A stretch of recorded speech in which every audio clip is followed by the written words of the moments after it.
What's up, guys? So it's been a little while since I've done a video, and today I thought I'd do something a little bit different and talk about warm-ups and techniques to prevent the likes of things like RSI and back problems when you're drumming things. This is something that unfortunately I know all too well. So a few years ago when I first started getting into heavier playing, I actually experienced RSI in my wrist, and the best way to describe it is when I would play, it would feel like an elastic band pulling on my wrist, and it would be agony for me.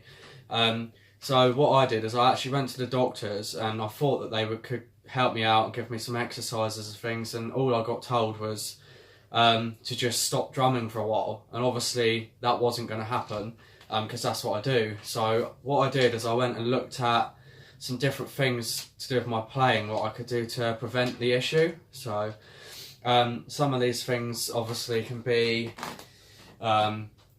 posture, things like that. Obviously being a drummer, you're stooped down on a stool, so you can also get back problems. So some sitting positions. Basically, when I first started, because I was self-taught, I used to set my kit up so my cymbals would be facing me like this, basically slanted right forwards. And that's not really that good because you're sort of going like that with the stick rather than like normal, what you should be doing. And also for me, I've always had rock kicks, so the dimensions of the kick drum have been bigger, which means that I actually sit lower, so I'm having to reach up more like that, which strains your arms and your muscles. So when it came down to me getting a new kit, I made sure that the dimensions of it were smaller, so I actually sit above the kit, so it's a lot more comfortable for me to play. So the best thing to do is I guess go into warming up, because when I started I never used to do that, and I think without this I would probably still have RSI. So basically some techniques you can do is if you grip your sticks with your hands upside down, and then you flip your wrists round like that and stretch your arms out for about 5 seconds and then back. And that's going to basically do all the muscles up here.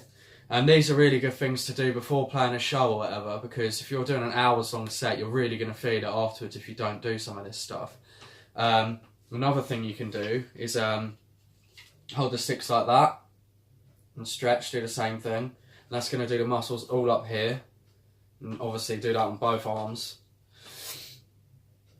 And then another thing you can do is just literally shake your wrists like that. Both arms again.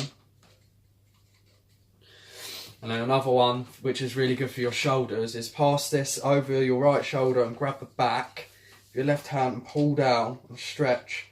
And that's going to do all under here. Obviously again, both sides.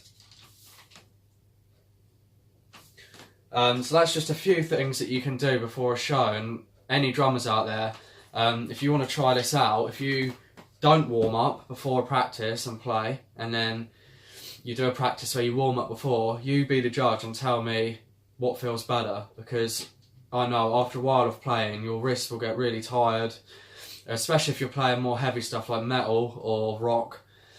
So with the kit setup, that's another issue. So I play with my snare quite flat, so like this is set up now, because that's just, for me personally, the best way to have it set up.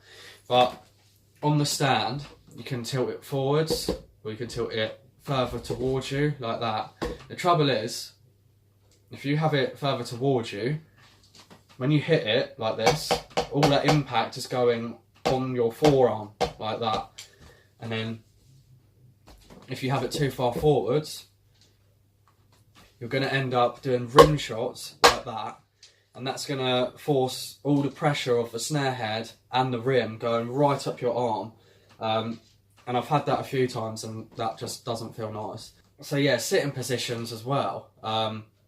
Obviously you see everything on a drum kit adjusts at different heights and different lengths. But your seat, for example, is a major key, because for back problems, if you don't have that set up right, then it's not going to work. So like I said, getting a smaller kit helped. but obviously your seat can adjust lower and higher like that.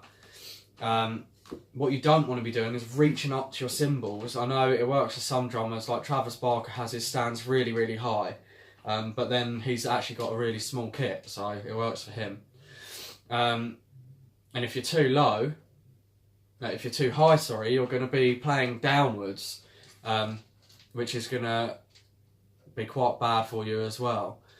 So I've done a few different lessons now, and I thought it would be good to try out just some basic things, because when I started I didn't know there was such thing as warming up, but it really, really does help you out. So you want to try and get that in before you play shows.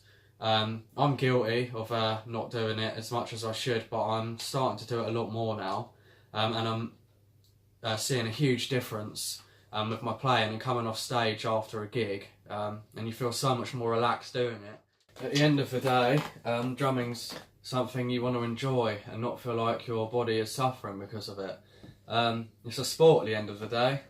Every muscle is moving at the same time or at different times. And I know I said that I didn't take the advice of my doctor on board, but I'm glad that I carried on drumming and looked into what I was doing, because at the end of the day it was me that was wrong. And if I didn't carry on drumming and look into it, I'd probably still have these issues now. Obviously just know your own body and the warning signs, because at first it might not seem like an issue, but in the long run you can really do yourself some damage. So you yourself is going to know your body better than anyone else, and if you feel like there's an issue arising, make sure that you look into it and sort it out, because that's what I did, and I'm so much better off for doing it. So I thought I'd just go and explain a bit about that stuff.